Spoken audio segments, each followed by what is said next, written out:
اگر آپ نے ابھی تک ہمارا چینل سبسکرائب نہیں کیا تو ابھی سبسکرائب کریں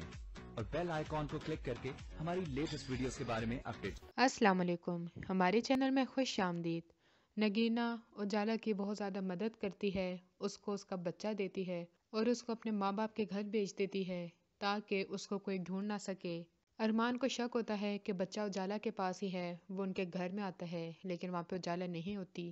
تو وہ پولیس سے کہہ کے اس کے بھائی کو اٹھا کے لے جاتے ہیں۔ حمزہ کو کانوں کان خبر ہی نہیں ہوتی کہ اجالا کہاں ہے، بچہ بھی کہاں ہے، اور ارمان حمزہ کو دھمکی دیتا ہے کہ اگر اس میں تیرا ہاتھ ہوا تو میں تجھے نہیں چھوڑوں گا۔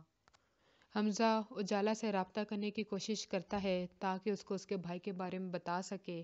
لیکن ڈرتا بھی ہے کہ اگر اس نے اسے رابطہ کیا تو پولیس اجالا تک نہ پہنچ جائے۔ نگینہ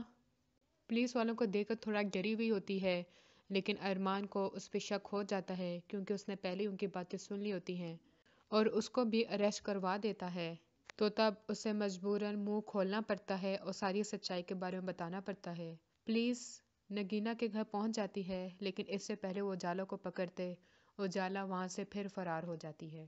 اور اب اس بار پناہ اس کو حمزہ دے گا، اس کو اپنے کسی دوست کے گھر میں ٹھہرا دے گا تاکہ وہاں پہ کوئی نہ پہنچ سکے۔ ارمان صوبیہ سے بات نہیں کرتا اور اس کو دور کر دیتا ہے اپنے آپ سے،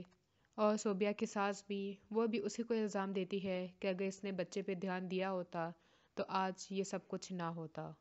اور وہ یہ ٹھان لیتے ہیں کہ اب بچہ ملے گا تو وہ اس کو ہرگز ہی نہیں دیں گے۔ اگلی ویڈیو تک کے لیے اللہ حافظ۔